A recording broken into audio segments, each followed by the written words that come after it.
Okay, we have here next, which is slide 8. Forgive me of the noises in my background, but yes, we have here general principles of mechanics. The fundamentals of mechanics of wind turbines are essentially the same as those of other similar structures. For that reason, the topics taught in engineering courses in statics, strength of materials, and dynamics are equally applicable here. Topics of particular relevance include Newton's second law, especially when applied in a polar coordinates, which has moments of inertia, bending moments, and stresses and strains. So next slide, we have here inertia forces. So again, inertia forces.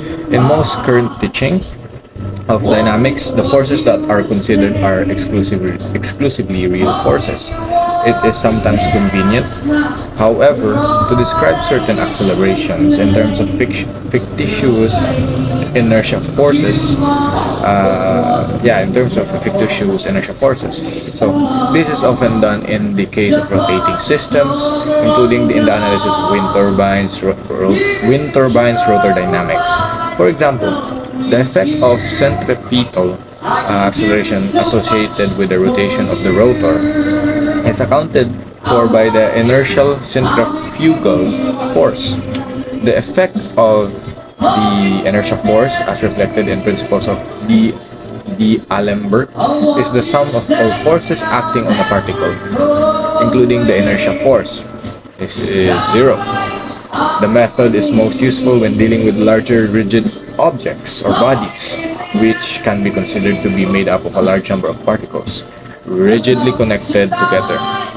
Now, specifically, principle of D'Alembert states that the internal forces in a rigid body having accelerated motion can be calculated by the methods of statics on that body under the influence of the external inertia forces. So it's the sum. Next up, furthermore, a rigid body of any size will behave as a particle if the resultant of its external forces passes through its center of gravity. Okay, moving on. So, bending of cantilevered beams. The bending of beam is an important topic in strand materials. A wind turbine blade is basically a cantilevered beam. So the topic is particular relevance, of course. A simple but interesting example of cantilevered beam is one that is uniformly loaded. For this case, the bending moment diagram, right there, the sign right there, is described by an inverted partial parabola. So, inverted partial, you can imagine, right? So we have here mx, this is formula right there. So this is mx w over 2 l minus x squared. So you may ask, what are these signs mean? What does the signs mean? So I'm going to explain it later. But the maximum bending moment, mmax, is at the side of attachment and is given by this formula below. So mmax equals w l squared over 2, or just big W right there, wl over 2. So what's the meaning? Where L is the length of the beam, X is the distance from the fixed end of the beam. The small w is the loading force over unit length, and the big W is the total load. So, big W. Next up, we have here rigid body planar rotation.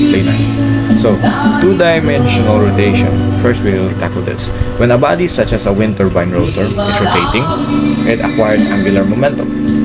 Angular momentum, h, which is denoted h, is characterized by a vector whose magnitude is the product of rotational speed O, big O, and the polar mass moment of inertia, which is denoted by J. The direction of the vector is determined by the right-hand rule. The right-hand rule is where the fingers of the right hand, right, are curled in the direction of the rotation. Like this one. If the fingers of the right hand are curled in the direction of the rotation, the thumb points in the appropriate direction. In equation form, okay, right there. So you're just gonna base it on your fingers and thumbs. So H equals to J omega. Now, again, you may ask, what are these signs? But yes, we have here H meaning angular momentum, J as inertia, etc. So from basic principles of the sum of the applied moments, the m about the mass center is equal to the time rate of change of the angular momentum about mass center. That is right here below, which is total m equals to h. Now, same, rigid body planar rotation. In most situations of interest, in wind turbine dynamics, the moment of inertia can be considered constant. Therefore, the magnitude of sum of the moment is right there, formula right there, on top or inside of me. But yes, so where is the angular acceleration of inertial mass? Where A is the angular acceleration of inertial mass. In the context of this text, continuous moment applied to a rotating body is referred to as a torque, and denoted by Q. So that's torque right there. So the relation between applied torques and angular acceleration A is analogous to that between force and linear acceleration. So we have here a formula again, which Q is torque denoted by Q. Again, J is that, and we have here an sign. So next, moving on to gears and gear ratios. So as we have talked also this topic on machine elements, so gears are frequently used to transfer power from one shaft to another while maintaining a fixed ratio between the speeds of the shafts.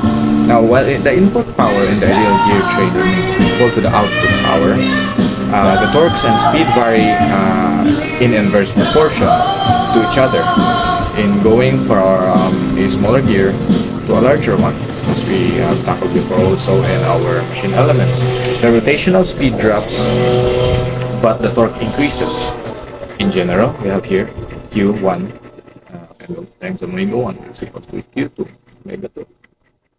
Now, the ratio between the speeds of two gears, O1 equals to O2, is inversely proportional to the ratio of number of T in each gear. So it's proportional. So N1 inversely proportional, so N1 equals to N2. The latter is proportional to the gear diameter. Thus, omega 1 over omega 2 is equals to N2 over N1. So that it is inversely proportional. So here a diagram right here. It's that basically just it's a diagram that shows how the gears will work, and we have here shafts. Now we have here gyroscopic motion. Now, gyroscopic motion is a particular concern in the design of wind turbines, of course, because yawing of the turbine while the rotor is spinning the way may result in significant gyroscopic loads. The effects of gyroscopic motion are illustrated in the principal theorem of gyroscopes, or gyroscope, which is summarized below, right here. So gyroscopic motion may be considered with the help of the figure right there, in my left or my right maybe. So as you can see in the figure, a bicycle wheel of weight W, the big W, is shown rotating in the counterclockwise direction, supported at the end of one axle by a string. Right there, that line in that's on the right of the figure, that is a string. The wheel would fall down if it were not rotating. In fact, it is rotating, and rather than falling, it precesses in a horizontal plane because of the gyroscopic motion, counterclockwise, of course, when seen from above. The moment acting on the wheel is WA, big W, small a right there. So WA equals to J omega small omega. Thus, the rate of precision is shown there in the slide. So next up.